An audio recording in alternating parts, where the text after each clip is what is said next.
On reprend la 5e partie de notre cours sur Hoshea, Osée, et au chapitre 4, le début du chapitre 4. Shimud va Adonai bene Israël, qui rive l'Adonai im yoshve haaretz, qui ein emed ve'en chesed ve'en da'at Elohim ba'aretz. Je m'arrêterai ici. Dans cette 5e partie, il est important d'entendre, de comprendre, de connaître, de savoir le sens de chacun des termes employés ici qui ne le sont pas de manière inappropriée. Shimud var Adonai bnei Israël. Entendez la parole de l'Éternel, vous, les enfants d'Israël. Shimud var Adonai, l'ishmoa, nous l'avions dit et nous le répétons sans cesse. Entendre de cette oreille interne, c'est vouloir être capable d'établir ou de rétablir un équilibre, une harmonie concernant les conséquences de cet entendement, de cette écoute-là. Le prophète Hoshea exige des enfants d'Israël, Dvar Adonai, la parole de l'Éternel, mais dans le langage de Dibour, c'est-à-dire la Shon Kasha, un langage de rudesse, le langage du père, le langage du droit, du devoir, de l'exigence. Shimud var Adonai, car si vous entendez cette exigence-là, c'est parce que cette exigence-là est à même de vous entretenir et de vous mener vers un rééquilibrage de la cacophonie de votre existence. Shimud var Adonai bnei Israël. Bnei Israël, nous l'avons dit, et là aussi nous répétons les choses. Al tikra banaïr et la bonaïr, ne lis pas tes enfants, mais ceux qui te construisent. Ben est d'abord et avant tout, avant d'être le sens de l'enfant biologique, est d'abord et avant tout la racine du verbe livnot, construire.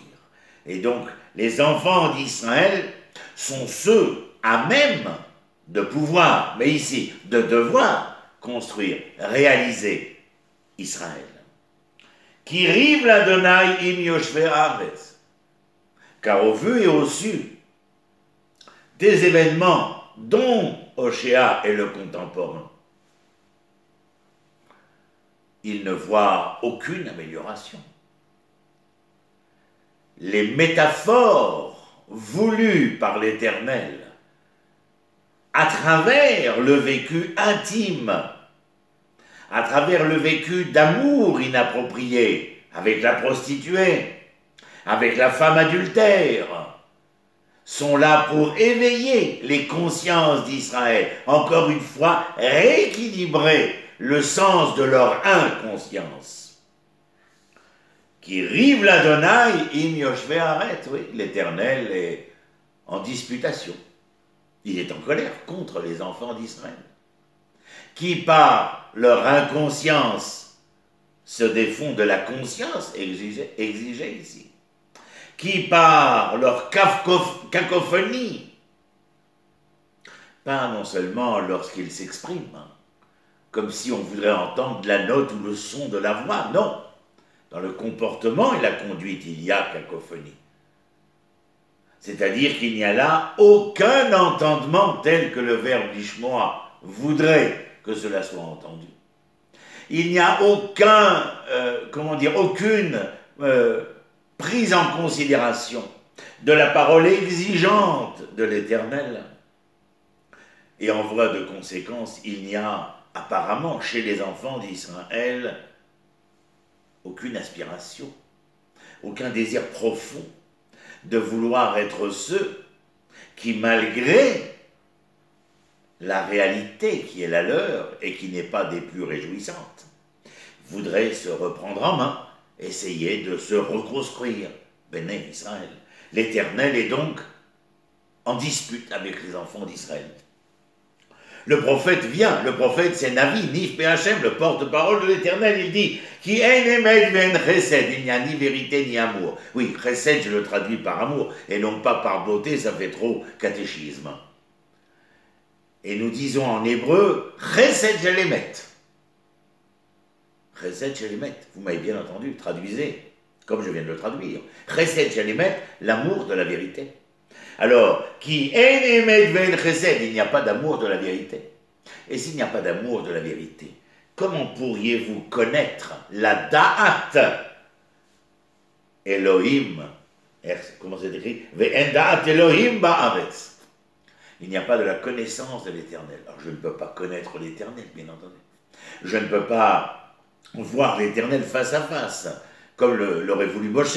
Mais l'Éternel lui répond, la seule chose que tu peux connaître de moi, ce sont mes attributs. Les 13 attributs, El, Rahum, Vechanoun, Rapaim, etc., etc.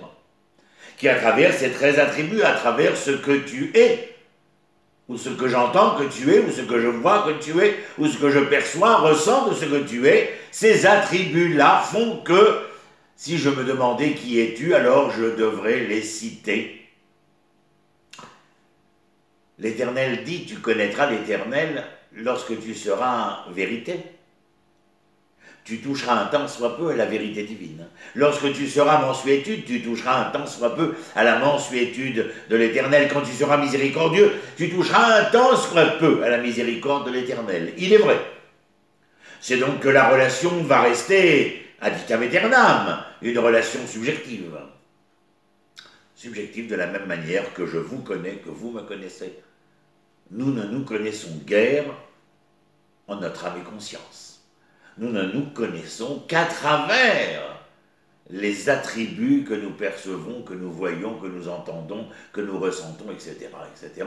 C'est à travers cela, par exemple, dans le couple, où l'on pourra se dire « plus je te connais », mais aussi dans les relations interpersonnelles. Plus je te connais, plus je te sais. Plus toi tu me connais, plus toi tu me sais, et plus nous nous rapprochons l'un de l'autre. Mais lorsqu'il n'y a pas d'amour de la vérité, pour quelle raison avoir l'aspiration, le désir de connaître l'autre, de découvrir l'autre, ou pour rester sur le fil conducteur avec lequel nous avons commencé concernant le chapitre 3, les enfants d'Israël en exil, etc. S'il n'y a pas d'amour de la vérité, pourquoi donc chercher Jérusalem? S'il n'y a pas d'amour de la vérité, pourquoi donc chercher mon peuple, ma famille, ma maison? Il n'y a aucune raison. Parce que bien avant de connaître l'Éternel, faudrait-il, comme il l'a demandé, en aborder et en appréhender les attributs. Les attributs, c'est qu'il nous a choisis. Il a choisi ce peuple pour devenir une nation parmi les nations, qu'il lui a donné une terre parmi les terres, et que dans ce rapport intrinsèque entre l'homme et la terre, eh bien l'Éternel voulait quoi? Voulait qu'il soit capable de réaliser le projet divin. On en parlera d'autres fois, mais vous m'avez déjà entendu en parler.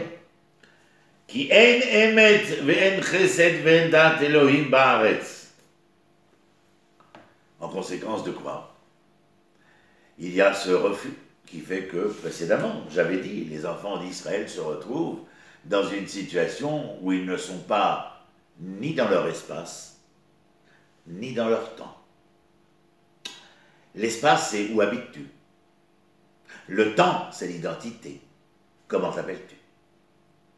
Un peu comme ces patients qui arrivent à l'hôpital, au service des urgences, et à qui nous demandions « Comment t'appelles-tu? Où habites-tu » Et lorsqu'ils ne répondaient pas, l'infirmière marquait sur la feuille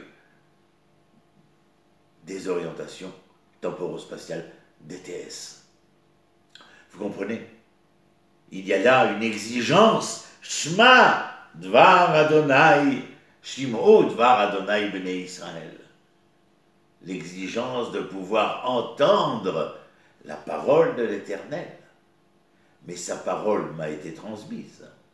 Lorsque je ne sais véritablement plus quel est mon nom, quelle est mon adresse, et que j'en ai, en quelque sorte, que faire de la recherche de cette vérité-là, mon nouveau nom, ma nouvelle place pourrait me satisfaire, bien que, oui, vous avez raison de le dire, que dans l'histoire, les choses se sont souvent retournées contre les manants qui voulaient se détourner de leur nom et de leur adresse véritable.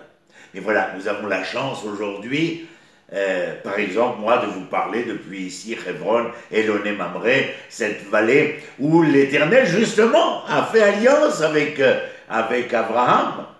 Tu seras un peuple, deviendras une nation. Grâce à toi, cette nation, Israël, les nations seront bénies.